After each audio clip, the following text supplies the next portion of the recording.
Meu nome é Rila Ruda, eu sou pesquisadora de museus e eu vou falar um pouco aqui sobre a relação entre museu e trabalho.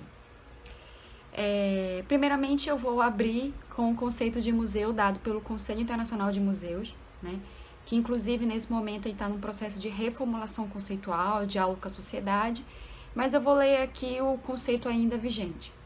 O museu é uma instituição permanente sem fins lucrativos, a serviço da sociedade e do seu desenvolvimento, aberto ao público, que adquire, conserva, investiga, comunica e expõe o patrimônio material e imaterial da humanidade e do seu meio envolvente com fins de educação, estudo e deleite. Tá? Conceito oficial: o Instituto Brasileiro de Museus, através da lei do Estatuto de Museus, também tem uma definição específica muito parecida, só que um pouco mais ampliada. Então, eu li apenas o conceito que é mundialmente reconhecido. E, para falar de museu e trabalho, eu abro a minha fala no sentido de tudo que está dentro do museu, ele é um produto direto do trabalho da humanidade, seja pelo homem ou pela mulher, né? Seja tanto que está em objetos, artefatos, obra de arte, né? Tudo que está na coleção ou no acervo. E aí vale também para os museus que têm interatividade digitais, museus que nasceram sem acervo, variado tipo de museus, não importa. Tudo demanda um trabalho manual, um trabalho criativo, né? Ativo da mente humana, né? Processo criativo. E aí o resultado disso está lá, independente da época da humanidade, né? Dependendo da tipologia de museu. É um museu histórico, é um museu arqueológico, é um museu de arte, enfim, não importa. Inclusive os museus considerados mais recentes, né, a partir da década de 70 e 80, os ecomuseus, os museus comunitários, e mais recente a definição de museus sociais. Todos demandam o resultado de um trabalho, né, um trabalho da humanidade. E aí, o que é esse trabalho? Né? É a materialização de tudo que a humanidade produz, né? E aí é bem naquele sentido mesmo da concepção marxiana de trabalho, né? Tudo que ele faz para a sua subsistência. Isso independe se ele é remunerado ou não, se é uma servidão ou qualquer tipo de relação de trabalho. Aí vamos lá. Um outro ponto também. As pessoas que trabalham nos museus, né? Elas também estão passando hoje em dia por um processo de precarização do trabalho. Não só como consequência direta da pandemia, como alguns setores específicos sofrendo demissão em massa, como o setor de educação, mas também um processo que tem mudado de gestão de museus, né? Os museus privados, concurso público ou PSS via contrato DRA, né, ou contrato temporário, aí, ou seletista, no caso dos museus privados. O que tem acontecido em algumas partes do Brasil? A gestão terceirizada dos museus. Então, esse processo de precarização do trabalho ele já vem acontecendo, não é novidade, né? E na pandemia isso se acentuou. A substituição de trabalhadores CLT, por exemplo, dos museus privados, para MEI, né? Funcionários MEI, ou seja, um microempreendedor fazendo um serviço para uma instituição sem fins lucrativos que terceirizou a sua gestão, né? Através da OS ou CIP. Isso não acontece em Manaus, por exemplo, a cidade que eu moro, né? Esse processo ainda não começou porque não tem lei específica que autorize esse tipo de gestão terceirizada. Mas em alguns lugares do Brasil já acontece, como São Paulo, Rio, Fortaleza e algumas determinadas capitais. Então, a gente tem esse processo também, a precarização dos trabalhadores do museu. Também tem os museus que não cumprem de fato sua função, né? Suas 3 funções pilares, que é a pesquisa, a preservação e a difusão.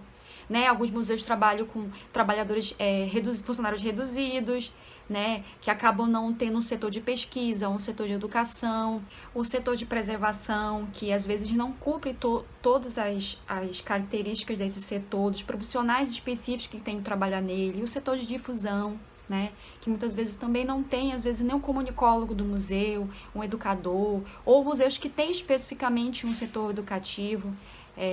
No caso, por exemplo, de Manaus, só tem um museu que tem setor educativo, que é o Museu Amazônico, os demais não têm esse setor específico. E aí o que acontece? Muitos museus trabalham com uma equipe reduzida, né? Com poucos funcionários, às vezes só o gerente, os monitores, mais 2 funcionários de apoio, nem sempre eles estão cumprindo o papel que se deve exercer de todas as atividades do museu. Ainda tem essa questão também, a ausência de concursos públicos, de vagas em museus privados, a precarização do trabalho, como eu já expliquei. Então tem essas questões também, né? A questão pessoal, de gestão pessoal dos museus. E aí, uma terceira questão é a presença do trabalho da humanidade enquanto representatividade, como eu já disse, né, dentro do museu. E aí eu vou dar 2 exemplos específicos que é mais próximo a mim aqui em Manaus. Temos 2 museus aqui que mostram um pouquinho da exposição sobre essa questão do trabalho. O primeiro, o Museu do Rio do Norte, né, que fica dentro do Povos da Amazônia, na Bola da Suframa. Ele tem uma parte da exposição que fala sobre culturas da Amazônia. Então, mostra um pouco do trabalho do seringueiro, trabalhador da juta, trabalhador do Guaraná e outros tipos de cultivo na Amazônia. Então, é focado também um pouco nessa questão do trabalho e do trabalhadora. Então, tem uma parte dedicada a isso, que é bem interessante. Outro museu também é o Museu do Seringal, que fica na área rural de Manaus.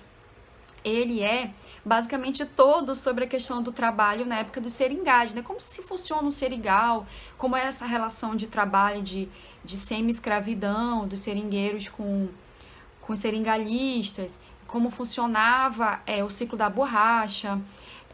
A guia faz um trabalho educativo. Isso não é falado, mas o trabalho que ela exerce é um trabalho educativo, né? Ela foi contratada via CLT pela ADC, mas o trabalho dela acaba sendo educativo, ela dialoga com os visitantes. Eu sempre recomendo as pessoas a irem lá.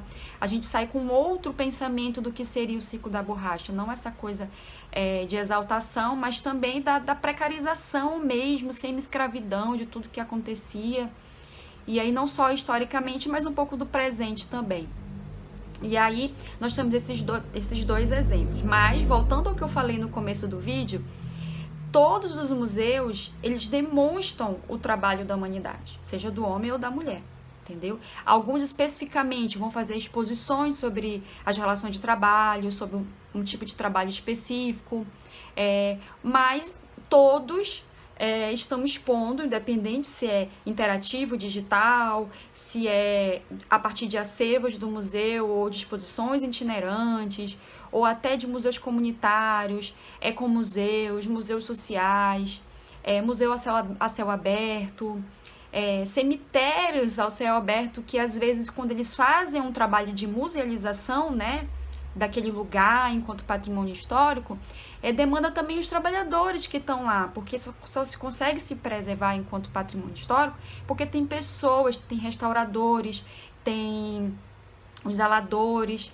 tem o coveiro, tem todos os trabalhadores que estão lá, trabalhadores e trabalhadoras que estão lá, fazendo com que aquele cemitério, ele também é um museu a céu aberto, porque ele passou por um processo de musealização, nem todos são. Então, é isso que eu queria falar um pouco sobre museu e trabalho, espero que eu tenha contribuído, e é uma discussão longa. Recentemente eu falei isso no webinário da UFAM, eu toquei nesse assunto também, como uma produção material e imaterial da humanidade, porque museu é isso, né? É um espaço que pode ser aberto ou fechado, né? Não precisa necessariamente ser um museu tradicional, mas todos demonstram a produção material e imaterial da humanidade, e isso denota trabalho, tá bom? Até mais!